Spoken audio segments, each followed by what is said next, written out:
Congolais, na bandeko ya Union Salité, na ndeko Antoine Félix Tshilombo Tshikata Bombe, balo banangai fou de Fayoulou. Article nini ya constitution, oyo ali ko empêcher ye pour que Fufuna na wenze kita. Peuple, esengelo yebelo komoko. To bandaki kokanise te Kabila nda alaki assassin. Mais to alaki na ndoki to alaki ko benga ye mwana ya mboka. To alaki na ndoki oyo to bande ko benga ye un beau fils du pays. Kombo na ndeko Tshilombo Antoine Tshikata Bombe. Miliki ya pouvoir elangu sarata pour les Kawisi. Lokola sui yango amoni ameli miliki ya pouvoir akamati sikoyo aliya kamada akanga mboka en otage akomisa mboka royaume. Tshisekedi ayebi eloko wana bakei baboutique constitution oyebi yango parce qu'il a promettre Jean-Pierre Bemba akokomisa ye vice-président de la République. La constitution na basali wana ba garder poste à vice-président de la République. Mais c'est Tshisekedi sont sérieux. Alinga otala be chèque ya sali na kata mboka malama va démissionner. Nous avons besoin de démissionner qui a changé constitution. Mais nous avons s'entêter. Alinga défier peuple. Peuple pour la bisaïe que va défier le peuple était le peuple plus puissant que l'arbre a fait. C'est une commission. Parce que nous sacré pour le moins comme il est parti. Caméra comme il est sacré d'ailleurs. Caméra comme il est sacré là. Quelqu'un dit a besoin de changer la constitution. La frontière va congolaise. Et ça pour l'intérêt là. Je disais. Comment dans un pays passer autant de temps et d'énergie et même dépenser de l'argent à parler de changement constitutionnel au lieu et place de s'occuper de cette jeunesse abandonnée? Est-ce que c'est le changement constitutionnel qui va nous donner un avenir après la fin de nos études? Donc, Moussou se zati. Donc, beaucoup senti bilingo, beaucoup découvrir ma soleil belé, beaucoup mona ma cabo belé. Donc, c'est peut-être ça. Donc, continue le message. Quand on vote, mais c'est Tshisekedi. Opposition est bandit dans yoté. Bah, d'autres bandits d'opposition, bah, tu as moka. Quand candidat peut-être que, il y a beaucoup de opposition. Beaucoup d'opposition, opposition. Soit-disant président, soit qui a son président, c'est le Outaki d'oppo. Mais comment il y a outil d'opposition, comme il y a la opposition. Monsieur Antoine Félix Tshisekedi, il y a des positions, il y a politique. Il y a l'Iboso, il y a qui demande la diplomatie. Diplomatie à Suisse, zéro. Dans le monde qui a diplomatie à Suisse, zéro.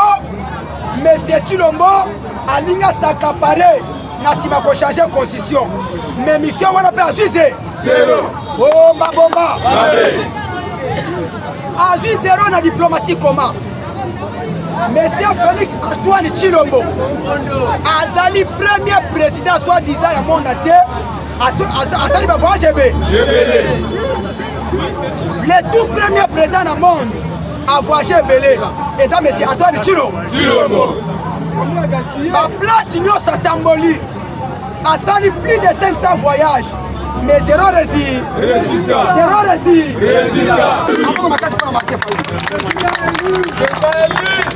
Tshilombo Moulibi. Alors, il y a la diplomatie est limité. Là, il y a aussi ma constitution. En Bosnie, il y a la constitution. Il y a même les bazar. La boucle ne tombera pas. Tu vas décourager la constitution. Il y a l'Iboso président du Maltefa. Il y a mis Balé Bossa de Nzambé. Tata Cardinal Fidoli. Tata Cardinal Ambo. Alors, il y a Kuta. Constitution qu'on change jamais. Parce que nous sacré pour le moins comme il est parti. Caméra comme une sacrée d'ailleurs, Kabouya pas comme une sacrée là. Basali commission fait basali communiquer. La lobby soit qui s'est la poste à cause de la révision. Abibisa commission. Moussa Bakocha président commission. Azra Mouta parti politique. Yami Balé, wana c'est caméra. Yami Balé caméra lobby d'ailleurs. Soit qui a la poste à quai. Basta la révision constitutionnelle. Il a dénoncé publiquement qu'il y a un candidat. Monsieur Tshisekedi a besoin de changer la constitution. Na profit à Congolais. Et ça pour l'intérêt na. Donc tout na bande qu'on a dit ça IDPS. Donc on change la constitution. Pour qu'on soit troisième mandat. Na ligne madame pour ça les peuples quoi. Donc tout ni bato IDPS c'est dans média na ngala so tout na bango. Na zone ngana sala débat na monsieur Félix Antoine. Na mugoye. Na tout les questions moko. Aya bisangai sur le plan alimentaire. Et là, quand on a coûté qui cher dans l'époque à Kabila, on a comme ici moi. Cher.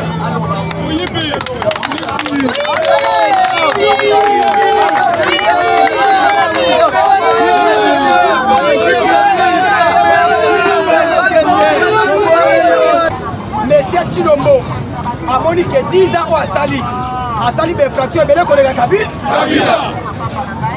Au Kanyo Seya, au Seya Moussousa. Donc on a posé à Kenny Koundé Moundamate. Bon ma bisonio. Après Seya, soit il l'onginanga. Yako Karanga, t'en as pas la prix. T'en as pas la prix. Attends, t'en as la prison. Yako quand ta prison yako. Sauf que bon ninga ba okonanga la cimetière yako. Yako on appelle ça quoi? Yako banga ni. Ilombo mouyi. Oui. Mata.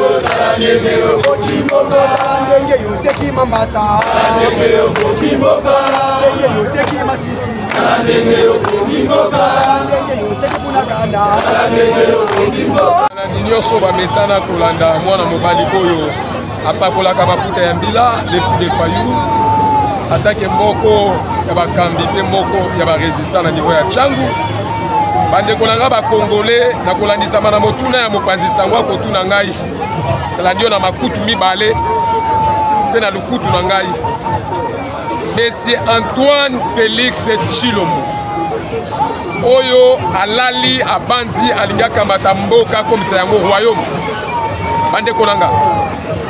Il a oublié que priorité à li changement à la constitution te abosandi ete alobaka na ndeko Kabila ete peuple ali na bosenga changement à la constitution te peuple ali na bosenga na entreprise et à la créer pour la jeunesse congolaise bazwa misala peuple ali na bosenga ya banzela pour que kolia ekoma malamu vie sociale ekoma malamu peuple ali na bosenga ya dollar ekita peuple ali na bosenga ete tumba na est esila peuple ali na bosenga te alokuta ke tobongo la constitution na tuni bango bakongole na bandeko ya union salite na ndeko Antoine Félix Tshilombo Tshikata Bombe baloba na ngai fou de fayulu article nini ya constitution oyo ali koempêche ye pour que fufuna na wenze kita oyo ali koempêche ye pour que pondu na wenze kita to lipe kita ndeko Tshilombo akuti lipa na mboko na 200 francs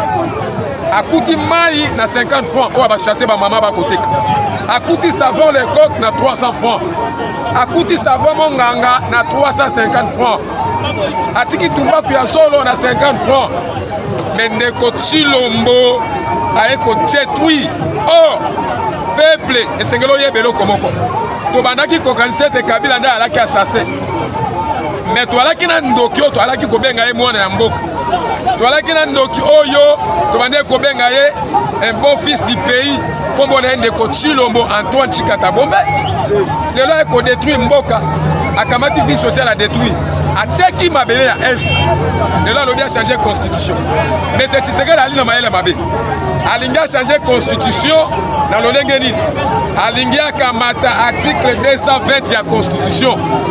C'est là où on définit le mandat du président de la République et son gouvernement est de 5 ans.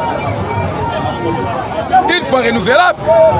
Mais ndeko Tshisekedi alongola mandat wana akomisa yango mandat ya 7 ans. Alongola élection présidentielle na nzela ya yona ngai peuple ba députés nationaux ne bakokoma ko voter ba président de la République.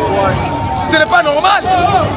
Alingi a bloqué le ministère de la Défense à la sous-souté, Premier ministre à la sous-souté, Yemoko Sapotaka, na ba poste wana nyonso.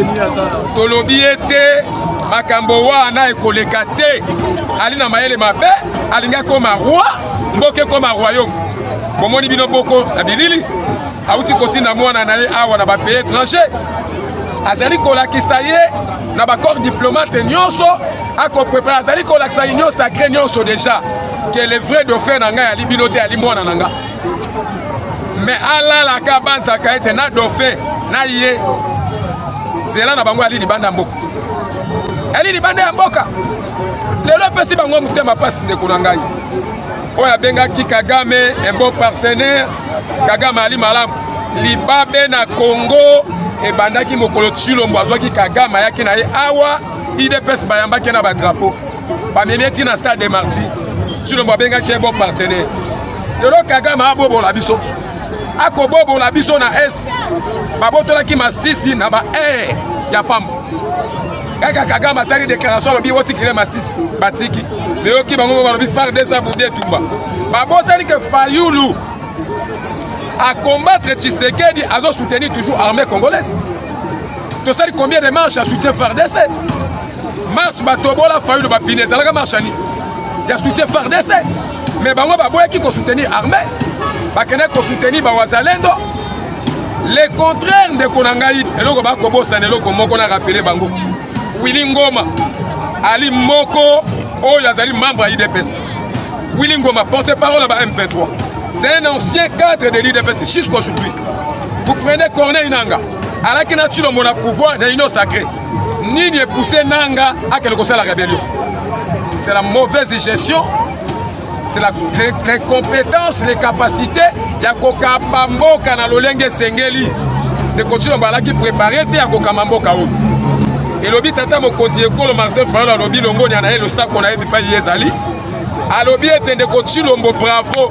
Bambate, ba Congolais ba na komi tuna équipe à Léopard ezangi gardien qui dia bakenda mais to ekozwa vrai qui dia ba comme on Fachi beto qui dia ba azali gardien auto remplacer na poste qui dia ba na Léopard Tshisekedi a osé akei kokutana na Kagame na Luanda Kagame alobi na respecter parole na yo kolobaka kokutana na ngati mkolo yeso akoya yango na boy ko asibisi touche non seulement touche ba humilier diplomatie congolaise la police a kofuta ma $50 to matériel salaire un militaire touche $80 salaire na yemat ba médecin de konanga awa ba sena bazo banda grève enseignant awa yoki ba chauffeur des indi chauffeur atier transport du colo pour l'état muibi amatisel bango ba taxe eleki kitance mabe o koto boy mabe bakabase les bacha wana pour que ça intervention contre les civils qui ont assassiné dans 4 quartiers mais bakabase les comment pour la transport pour la mitu kabase c'est grave. Fayulu a lobby clair non au changement de la constitution même pas révision constitutionnelle mais il faut que nous ayons la cohésion nationale ce qui biloko wana ezate Tshilombo ata mibambi na mabele 1000 fois ata tamboli tour du monde akomona bolumbu ya ngungi kala mingi te yango na sengi na ba congolais po maso ba kolanda biso bino ba mama bino ba papa bipai bitumbe ali to libanda ya mboka base ezali kosenga bino ka keloko moko tozo travailler sans mégaphone bato mitema malamu bato balingi Congo wali na posa ko soutenir kombe kele liboso ozwi mwa kanyaka moki osombi mwa mégaphone soko yo kotikela biso to tindi biso et kozala malamu ndeko nanga mboka eza bactère il y a des problèmes à résoudre mais c'est Tshisekedi amoni na ye kaka sukali ya pouvoir parce que eza na moto amayele moko aloba miliki ya pouvoir elangwisaka ta koleka whisky lokola azwi yango amoni ameli miliki ya pouvoir akamati sikoyo aningi akamata akanga mboka en otage akomisa mboka royaume nayebi te soki kozala royaume akamoi na sampu soki kozala royaume ya mbujimai nayebi te mais ye akamati na ide ya makanisi ya mabe achange constitution tolobi na ye boye tobungaka makanisi te Kabila totelemelaka il y a pas longtemps ici tobina Kabila okochange ata virgule te ata point constitution kotia yango te ye mpe Tshisekedi azalaki na kati ya makambo wana tokuda komba bato bakufa makila etanga po ezali mauvais exemple lelo boye ye alingi azwa su exemple wana aya na scénario wana amemela biso pa changer constitution eloko kosimba te yango wana tolobi na bango boye constitution yango moko eyali kopekisa ngonga nini osimba nga na ngonga osimba constitution ye moko conseil établir yango na raison nini okosimba nga mpe bapoint nini okosimba constitution yango mo elobi na article 219 ya mboka na biso elobi ke bakosimbaka constitution soko mokolo moko te ntango towana bitumba bakosimbaka constitution soko mokolo moko te soki soit état de siège soki parlement eza na incapacité ya kose réunir librement soki pouvoir eza na intérim wana 219 na 220 balobi boye soki bosimbi constitution borévise bokoki kosimba 220 te parce que makambo etali mandat ya chef de l'état makambo etali pluralisme politique et syndical makambo etali forme de l'état makambo etali lisusu suffrage universel makambo ya élection tokosimba yango te mais c'est Tshisekedi ayebi eloko wana bakei babutike constitution toyebi yango parce qu'il azopromettre Jean-Pierre Bemba akokomisa ye vice-président de la République la constitution na bango basali wana bagarde poste ya vice-président de la République ndeko Tshisekedi alinga koma gourou de la nation donc alongola biso na système semi-présidentiel là où il y a la séparation du pouvoir, aninga mais mabiso bisika oye a comme lokola la système présidentiel. Donc ça dit akangi makamna maboko confisqué ko. Et a no magaba gouverneur, a longoli Sénat, a longoli élection provinciale, législative provinciale, a longoli biloko wana ko nommé ba ndenge na ye. Ya linya ko mabo. Et ko simba te papa, on gère pas la nation comme ça. D'ailleurs mais c'est Tshisekedi ils sont sérieux. Aninga ko tala be chèque oya sali na kata mboka, mbala moko a démissionné. Nous avons besoin de démissionner qui a changé de constitution. Mais le corps a s'entêté. Il y a défié le peuple. Le peuple a pour qui ça y est que va défier le peuple était le peuple plus puissant que l'arme a fait. Yango wana de konanga tolobi boy. Makambo oyo etali Tshisekedi. Tala makambo ko sala soni. Akamati mwana na ye. O azali mutu te na kati ya gouvernement. Ali était loko moko te na institution de la République. Anthony Tshisekedi. Peuple congolais yokanga malamu azotinda ye voyage diplomatique na Venezuela akeko représenter tata na ye lokola ezaki likambo ya famille babengi ye or ministre ya affaires étrangères azali wana o atali makambo ya diplomatie ya mboka Tshisekedi atie mopanzi akamati Anthony Tshisekedi c'est comme pour dire quoi botala dauphin na ngai ya yeyo Bemba yo kaka batieli yo déjà dauphin Anthony Tshisekedi baotinda ye alakisi bino ketala muna otikela pouvoir ye mais eza royaume te Congo jamais eza na royaume Tshisekedi soko ozokanisa ke sukali ya pouvoir afin kita libota na kita tina bakoko na bino le Congo n'est pas un royaume peuple congolais kanga makambo oyo Tshisekedi alingi akomisa mboko royaume est-ce que tokotika ye tokotika ye soko mokolo moko te tokobare route soki alingi asala ngo il faut atambola likolo ya bibembe na biso toyebi ke bakomi kointimide peuple okanga ba innocent bazoboma bango opération Ndobo oui lobby bokosamba lelo bosala ngwana pouvoir bravo monsieur le ministre de la justice bravo mais lobby bokosamba oko répondre na action no sala wana ozotia yango na TV bomaka bato bozotala boye famille bio bazoyiba mbongo wa mboka combien bokangi bango boyoki bato basaka carré minier ba déclarer 500 000 tonnes ya minéré na biso ezali kobima na kati ya mboka accomplissé la famille ya Tshisekedi baminie baleli ezokende na baindien bazwi baindien batie liboso na famille ya Tshisekedi bazoyiba minéré ya mboka na biso baminie il y a des vidéos il y a des problèmes sérieux mboka na biso na bitumba bopekisi ba journaliste balobela su bosolo te makambo ya guerre bolobi ke oyo koloba bosolo bakokondamne à mort ministre de la justice, ça c'est quelle justice? Ça c'est aimer le Congo. Tout Congolais a droit de critiquer son pays.